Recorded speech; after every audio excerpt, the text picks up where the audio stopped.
Welcome to the Childcare Genius podcast, proud to be the world's #1 community for brilliant childcare leaders. Each episode will feature interviews with the brightest minds in the childcare industry to guide you into becoming a smarter business leader. Our hosts have opened 10 schools while raising 5 children. They are certified business coaches and are the top-selling childcare business book authors of all time. This episode is sponsored by Elif Childcare Insurance. Give Blake a call at 972-232-2258 to get a free quote on childcare business insurance today. Let's welcome to the Childcare Genius podcast, our hosts, Brian and Carol Dupre.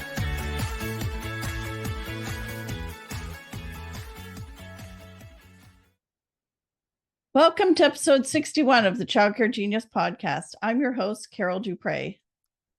And surprise, Brian is not here this week. He's away finalizing the details for our spring conference that we'll be announcing soon. So stay tuned for details. And I'm surprising him by recording an episode while he's gone. He's done a lot of solo episodes, so I wanted to do one too. Hi, Cindy. Welcome to the Childcare Genius podcast. Hi, Carol. It's so nice to be chatting with you. Such an unusual thing. Brian's always with us, but he can't be with us today. Nope, not today because he's gone. So Brian's out of town. So I figured I'd take over the podcast this week and invite you on. Well, way to go, because he doesn't let you talk enough and your brilliance needs to shine. So. Thank you. Sometimes, I don't know. Sometimes I try to talk and he doesn't let me. And sometimes I talk and then I wish I hadn't. I've had some of those moments myself. So before we get started, I have to ask you what it's like to work with Brian, because sometimes he's kind of high strung. Oh my gosh, I know. And it's really funny because like he has such energy and he just like will go, idea. Yeah, Cindy, help me make this happen, make it happen. And it's like I've got notebooks full of pages of tasks that I have not completed because there's just not, human, time to get it all done. He's an idea man. Right. But that's also like so inspiring about him because he's always thinking about ways to serve our clients better, or to bring, knowledge to the industry, or to make connections with people, or to create great experiences. And he's so passionate about it that these ideas just come and come and come. So it's really, really inspiring to work with somebody who really has, a lot of energy, a lot of passion, a lot of drive, and who is an action taker. It's not just ideas that he has that he's not willing to put some effort or some work or some money behind. And I think that the world is kind of seeing what he has to offer, and they're getting behind it. We just got back from that conference and like the feedback was just amazing. And so it's just it can feel like you're in a blender sometimes, but at the same time it's like really motivating to have such passion. And maybe we can't do every idea that we come up with or that he comes up with, but we can do some of them. And what we've done so far, I'm really, really proud of. So you just mentioned the conference that we just got back from. Mm-hmm. What are some of your favorite takeaways from that? Well, that conference was totally different from any other childcare conference we've ever been to. And I think mostly, had to do with the location, the fact that it was limited to owners, that it was half day of content, and he left the afternoons open for people to make friends and network with each other and pick each other's brains. And so it was a really, really different experience. And, a couple of I did write down a couple of ideas, or takeaways that I had. As far as the content goes, our university professors or our coaches, they brought, just a small highlight of their unique genius. And I remember Lisa Giancarli, she was giving her presentation. And what really, really stuck with me as she was talking about, like making sure and like taking another look at your culture and making sure that you're doing things to build that culture. Mm-hmm. She talked about in her job descriptions, she puts what the employees' responsibility is as far as contributing to and maintaining that culture. And I just thought that was brilliant. Many of you, if you know who I am, I wrote a book called Relationship Roadmap. It's all about building a great culture. And that, it never occurred to me. I mean, yes, it's part of your expectations of the employee, but she actually put it right in the job description. And I loved that. Kim brought so much financial information and, like simple ways to create dashboards to track your business, because you have to know your numbers. Yeah.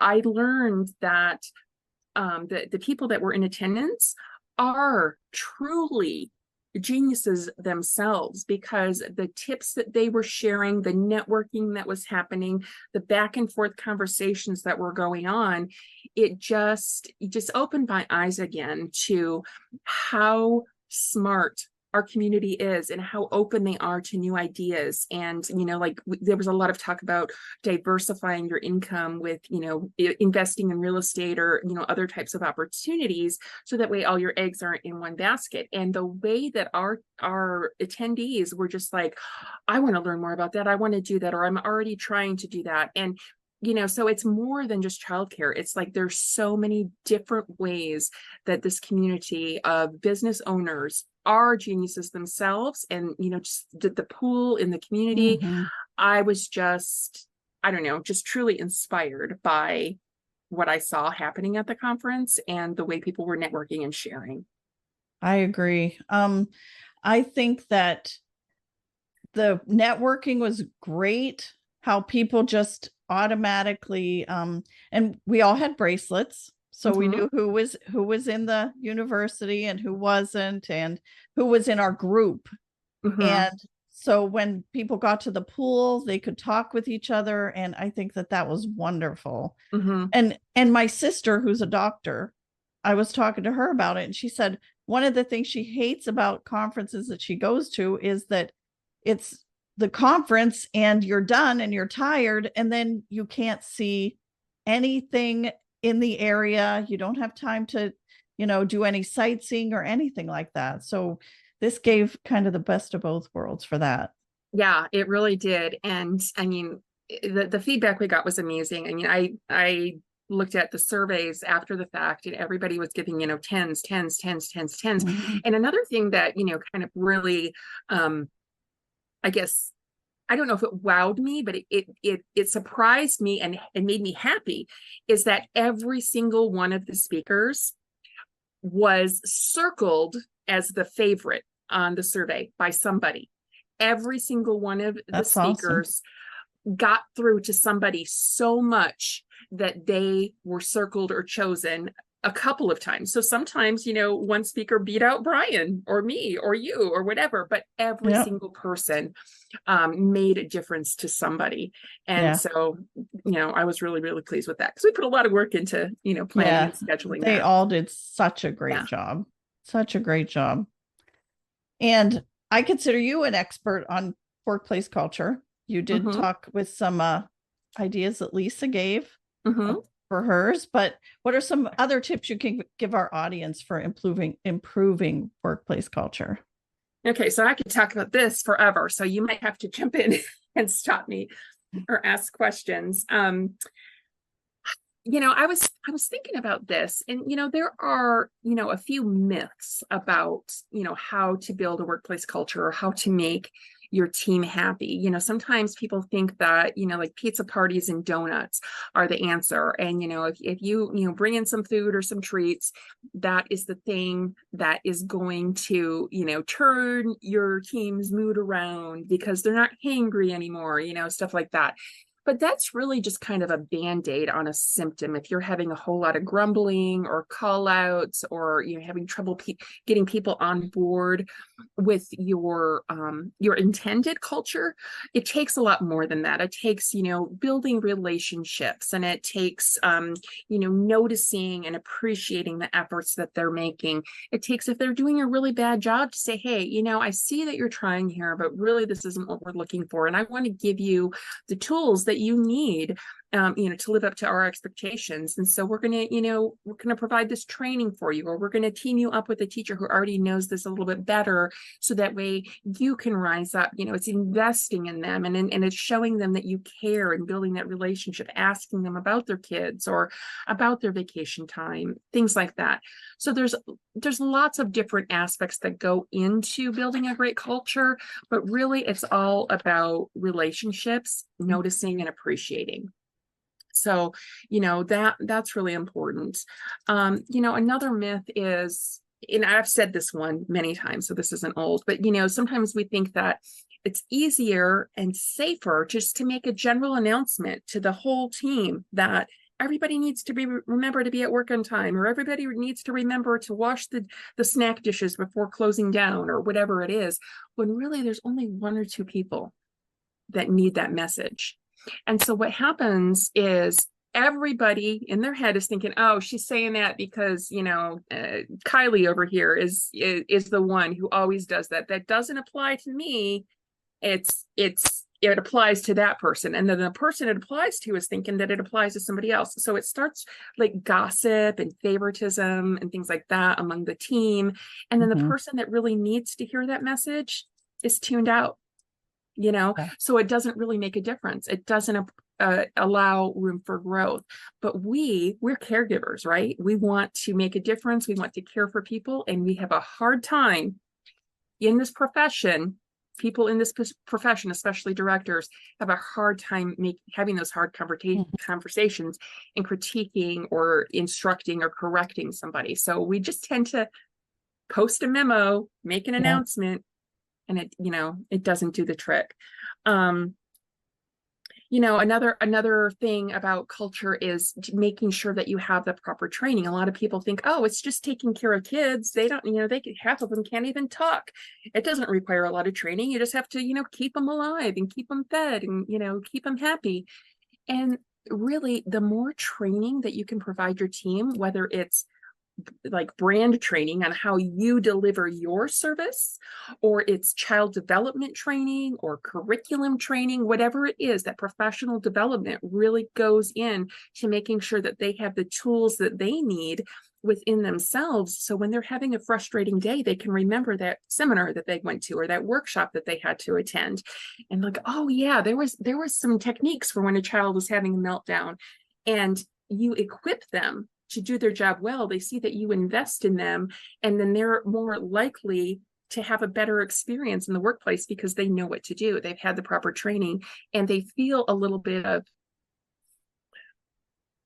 thankfulness for their job because you've given them the tools that they need to be successful. So, those are just a few things. I could go on. There's more, but I just feel like I'm just like rambling. So no, I think that's okay. All wonderful information. Okay. And I don't know if you've heard the saying, but people don't care how much you know until they know how much you care. Because that's the key. Like you said, they want to know that they matter to you. And the other thing is, sometimes it's important in the culture to just tell somebody, this is not the right job for you. Sometimes they just are not a good fit, whether it's for your culture or whether it's just that childcare is not their calling. And it's the best thing for them. And it's also the best thing for your company. Yeah, because that also plays a huge role in culture. If you keep the wrong people for too long, your team is going to give you some leeway. When they start to notice, okay, this person really isn't the best person on the team. But if they see you tolerating that type of behavior and just holding on to them forever, then it demotivates them. They don't want to try anymore because, what Sally does is fine. So why should I put in this extra effort?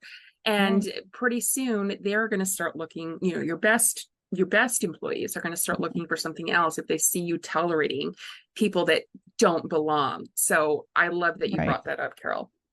And as they say, silence is acceptance. If you don't say anything about it, you're accepting the behavior. And what you model or tolerate, they are going to like multiply in their behavior. And your good players are going to be saying, why am I doing all this work when this person gets away with all this other stuff? So exactly. I love that. Do you have anything else to add, or? Yeah, we can come back to it if we, have All more right. time, but I don't want to just monopolize a conversation on that. No, I think that was all great information. Okay. So I just have one other question for you. Okay. What is your favorite part about your job with the Child Care Genius? Oh God, there's too many favorites to list. Okay, so I felt like I was meant to do some kind of, coaching or advising from the very first time that I started working with a coach. I don't know, 8 or 10 years ago. It's been a while. I think it was around 2011 that, the first time I hired a coach. And I've had a couple of them since then, but they always just inspired me to want to continue helping other people. And, when we were at the conference in Jamaica, I talked a little bit about my family and some of the messages that my mom, fed into my brain as a child, and, reasons why it might be easier for me to have a positive mindset, or if I start getting down in the dumps, I'm able to pull myself back out because of some of these messages that were taught to me. But making a difference and helping people was always key in some of those messages that she fed to me. So that's really important to me in my job. And so that's why I think as soon as I started seeing how coaches helped me make my business more successful, I wanted to do that as well. Yeah, it just resonated with me. And so it took a while, before I had an opportunity to do that. I didn't really know how to do that. And, my career has changed and evolved a little bit, but I get to do that very thing that I was inspired to do. And not only that, but I get to do a whole lot of the back end stuff about, the marketing and the graphic design and the writing of content and creating of ideas and like executing and carrying that out. And to me, how do I say this? When I was in high school, I was the yearbook editor, and I loved it. I absolutely loved that job. I would do that job forever. But to me, like, this is the grown-up version of that, because it takes my career of 25, 30 years in childcare, and it couples it with all of the fun stuff I loved about yearbook when I was a teenager in high school. And it put it together in this job where I get to teach, I get to coach, I get to be the yearbook editor, websites and content and photographs and all of that. I get to do all that, and it's like all rolled up into one job. So to me, it is like the perfect role for me, and I feel like it's what I was born to do. On top of that, as I said, my career has changed and evolved, recently. I get to do it with really my best friend that I've made in this industry, and that's Brian, and you are, attached to him. You're coupled with that. So I'm getting to know you better, but Brian and I work together really closely on a daily basis. And we're just in sync. And I think at least 3 times this week, he's said an idea to me, or I said an idea to him. And he was like, I was just thinking of that this morning, or I was just typing you a message about that very thing. And it's like we're thinking about the same thing at the same time, or, we just recently thought of it and had planned to bring it up to each other on the next meeting. And I just love that we're in sync and we're kind of on the same page, and our, I guess our personal mission to help people is, in sync and along the same lines. So I really, really love that. And, to me, if I can make a difference for business owners who are wanting to improve, wanting to grow, wanting to get their business dialed in, that makes a difference for them. And then that trickles down to the children's experience. It trickles down to the parents' peace of mind. It allows them to contribute to the world in whatever careers they're in. Some might have, like, I don't know, service jobs or anybody type of jobs, but others might have jobs that are more impactful, and just that trickle just keeps happening. So to me, I keep that in mind, every day. And I probably thank Brian every week for the chance to reconnect and to work on, on Child Care Genius together. Yeah. So, well, I can definitely say that you and Brian together have made this what it is, because if he had brought anybody else on, first of all, it wouldn't be where it is today. And second, it would not be the company that it is, because you have such a good heart, and you are such an expert in so many different things. Thank you. Well, I say I know enough about a lot of things to be dangerous. I don't know if I'm an expert in them, but yeah. Well, thank you for those kind words. I appreciate it. Oh, you're welcome. I mean, I was talking to Brian and I just said, Cindy's just a perfect person you could have brought on to help with this business, to help get it off the ground, and it's just flourished. So yeah. And I mean, I want to thank you. Thank you. Well, thank you. And, I have to say thank you to you as well, because you're a big part of this. I mean, I know that you do a lot more behind the scenes stuff, but, just being open to, to letting him start this. I know it was, a big expense. There was so much work going into it. There was a lot of, prep and planning. And then, I got to, come along, a year or so ago, and I don't know, to me, like all of the things that happened in the past, some of them were hard to go through at the time, but like when you look back, you can see why. You can see where it was leading you, what that was preparing you for next in life. And hey, we're here. Years ago when Brian and I were friends, before Childcare Genius, we always knew that we wanted to work together somehow and do this work together somehow. We've had conversations about it. And so it's really, really special to me to see that has happened and has come to life. And our team, oh my gosh, the team of coaches that he's picked, I didn't really have a lot to do with that, but oh my gosh. I learned so much from them at the conference. Every single one of them inspired me in some way. And, we were together weekly on calls. I'm just loving that. So like he really, really has put together a great team of experts that can help the childcare community. Definitely. They are all wonderful. And they all have their own little expertise, something that they can add to help so that you're not getting and they learn from each other. I mean, that's the good part and none of them are above, none of them think that they know it all. And, they're all willing to learn and they're all willing to give to other people. And they all have the hearts like you and Brian do, the giving heart. So, well, leadership is learning, or learning is leadership. There's a phrase, I might not have said it right, but you have to be a continuous learner to be a leader. Right. And we consider all of our coaches to be leaders. And I'm just, I don't know. I feel like I'm gushing right now, but our team is great. You are great. And I'm so glad, because I think it was funny. On one of the recent calls, one of our members told Brian to stop talking and let you talk because he talks over you sometimes. He just goes, I do that too, probably. But that you got to do this solo episode, just me and you, just the ladies of Childcare Genius. Yep. So thank you for coming on the Childcare Genius podcast today. Yeah. Well, I hope that our listeners got a few culture tips, and if you like this, go ahead and leave a comment in the video below, or the section below. All right. Thanks, Bye. Carol. Bye. That was amazing. Cindy is so awesome. If you need help in your childcare business and would like a free coaching call with Brian to help in any area of your business that you're struggling with, visit our website at childcaregenius.com, and under the coaching tab, select the free coaching call button. You are guaranteed to come away with 2 to 3 items that you can take action with right away to help you with what you're struggling with. And this concludes episode 61 of the Childcare Genius podcast. Thank you for taking the time out of your life to spend your day with us.